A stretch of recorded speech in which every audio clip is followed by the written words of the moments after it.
Hello everyone, welcome to my YouTube channel honours student. आज हम करने वाले हैं 2024 का क्वेश्चन पेपर का सॉल्यूशन ऑपरेशन रिसर्च सब्जेक्ट का। तो यहाँ पे a company has 3 plant and 4 where houses.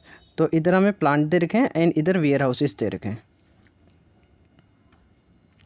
The supply and demand in the unit in the corresponding of the transportation cost are given. तो ट्रांसपोर्टेशन प्रॉब्लम है ये हमारे पास।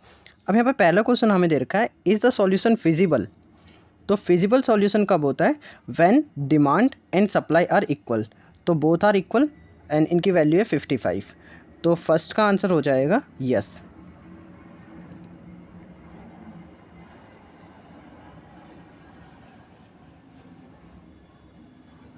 तो फर्स्ट का आंसर है यस, इट इज़ फिजिबल। सातवां हमें reason लिखना है।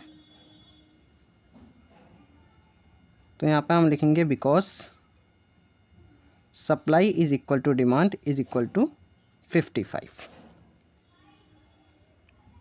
सेकेंड क्वेश्चन है, is the solution in degenerate.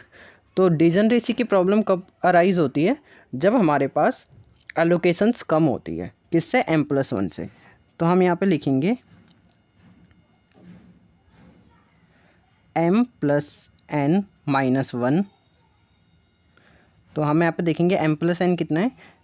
m होता है यहाँ पे रो, तो 1 2 3 3 रोज है हमारे पास। तो हम लिख देंगे m की जगह पे 3 प्लस n होती कॉलम, तो 1 2 3 4 कॉलम है हमारे पास। 3 + 4 n-1 ये फॉर्मूला होता है। अब यहाँ पे हम देखेंगे हमारे पास एलोकेशंस कितनी हुई है। तो एलोकेशन देखिए यहाँ पे 1 2 3 4 5 एंड 6 एलोकेशन हुई है हमारे पास। तो इज इक्वल टू 6 और हम इसको सॉल्व कर रहे हैं तब भी ये 6 आ रहा है। तो हम लिख देंगे no equal to allocated cell. No problem is not degenerate. और रीज़न ये है, अगर ये होता है तो नॉन डीजनरेसी का केस होता है। थर्ड है, test the optimality of the solution using MODI method. तो अब हमें मोदी मेथड से हमें फाइंड करना है ऑप्टिमम सॉल्यूशंस।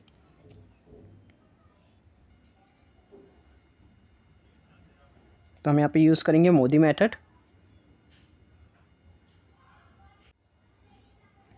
तो मोदी मेथड में हम क्या करते हैं, एलोकेटेड सेल और नॉन एलोकेटेड सेल इनको हम अलग अलग लिख देंगे।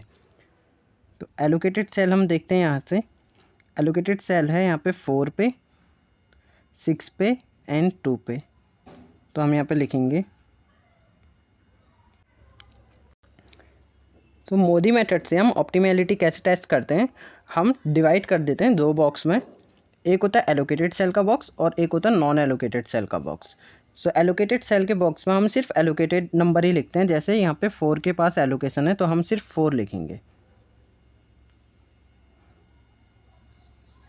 नॉन एलोकेटेड को हम एलोकेटेड में शो नहीं करेंगे, इसको हम नॉन एलोकेटेड में शो करेंगे, जो कि हमारे पास है 5 10 एंड 5।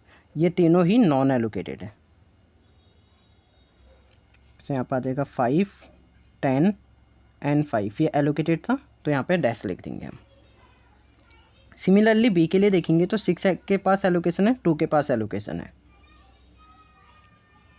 6 एंड 2 इन दोनों के पास एलोकेशन है।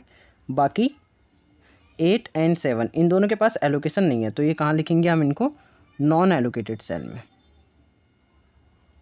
एंड बाकी जगह पे हम लगा देंगे डैश 8 एंड 7।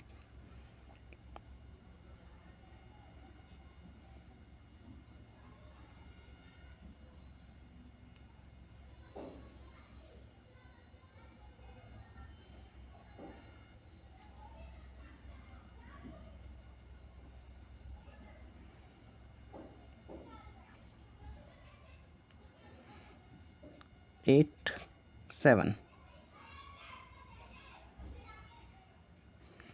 सेम हम थर्ड का देखेंगे तो यहाँ पे देखो 4 के पास एलोकेशन है, 2 के पास एलोकेशन है 5 के पास एलोकेशन है एंड 7 के पास एलोकेशन नहीं है। तो हमने ये बना लिया है। अब एलोकेटेड सेल में हम ये फार्मूला यूज़ करते हैं CIJ UI प्लस VJ। इस फार्मूले को यूज़ करके हम U और V की वैल्यू निकालते हैं। तो देखो वैल्यू निकालने का तरीका क्या होता है, सबसे पहले किसी को भी 0 रख दो। तो यहाँ पे मैक्सिमम एलोकेशन है तो हमने U3 को 0 रख दिया।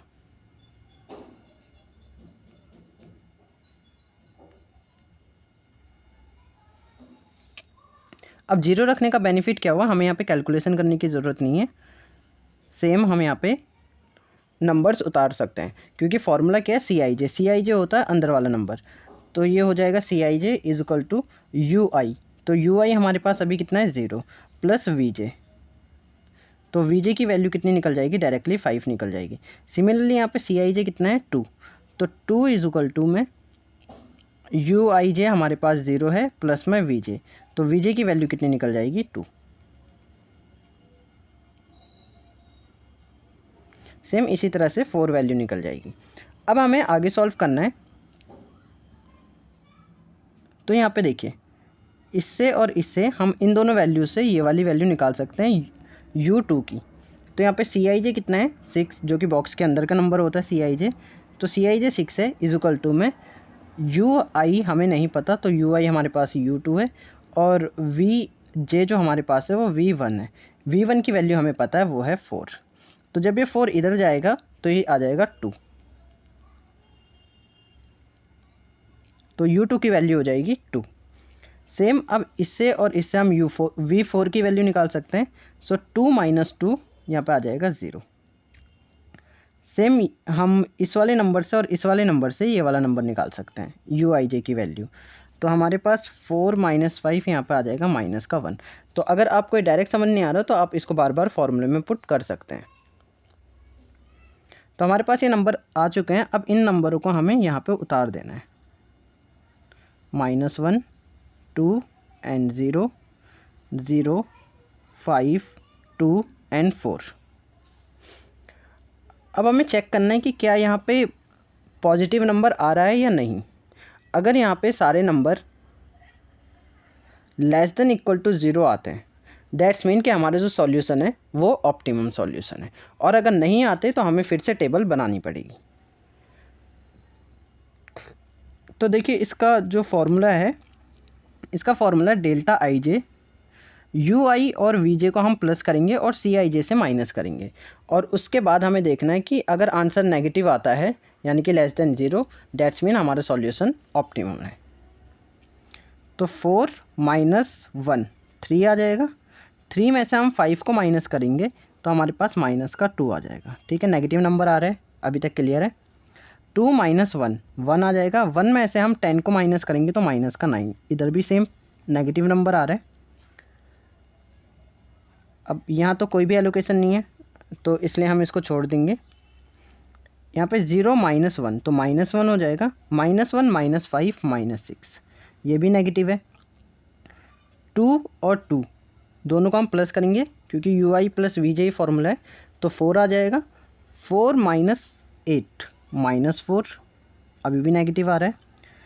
5 प्लस 2 7 7 और में से 7 माइनस करेंगे तो 0 आ जाएगा। 0 प्लस 0 तो 0 ही होगा।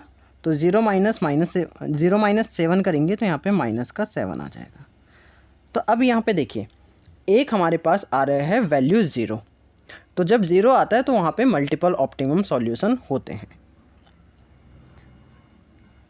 तो अब हम यहाँ पे लिखेंगे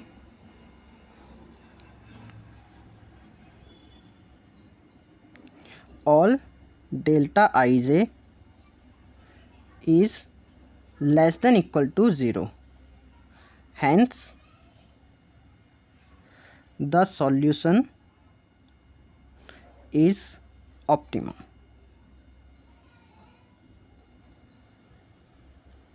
ठीक है, अब सॉल्यूशन ऑप्टिमम है तो अब हमें यहाँ पे ट्रांसपोर्टेशन कॉस्ट देखनी पड़ेगी। ट्रांसपोर्टेशन कॉस्ट कितनी आई है।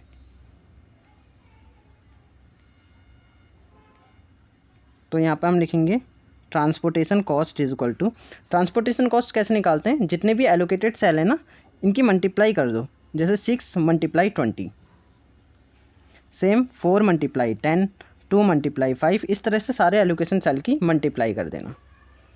तो यहाँ पर आ जाएगा 6 मल्टीप्लाई 20 प्लस में 4 multiply 10 plus 2 multiply 5 plus 4 multiply 5 plus 2 multiply 10 plus 5 multiply 5, और इनको हमें सॉल्व कर लेना है कैलकुलेटर की हेल्प से।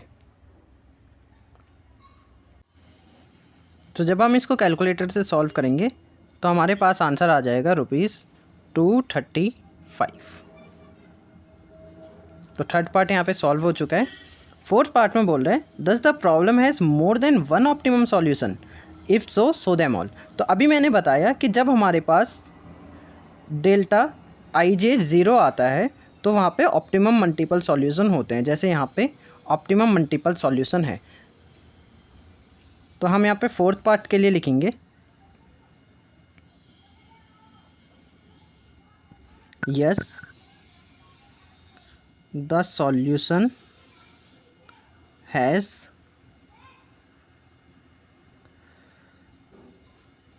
More than one optimum solution. अब यहाँ पे लिखा था सो दैम ऑल, तो हम यहाँ पे लिखेंगे बिकॉज। तो कौन से उसमें आ रहा था ये 3 और B,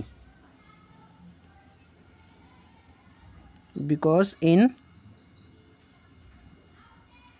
delta IJ B3 is 0। तो इस तरह से हम यहाँ पे लिख लेंगे। तो फ्रेंड्स ये था क्वेश्चन। अभी हम नेक्स्ट क्वेश्चन नेक्स्ट वीडियो में करेंगे ताकि वीडियो बहुत ज़्यादा लंबी और बोरिंग ना हो।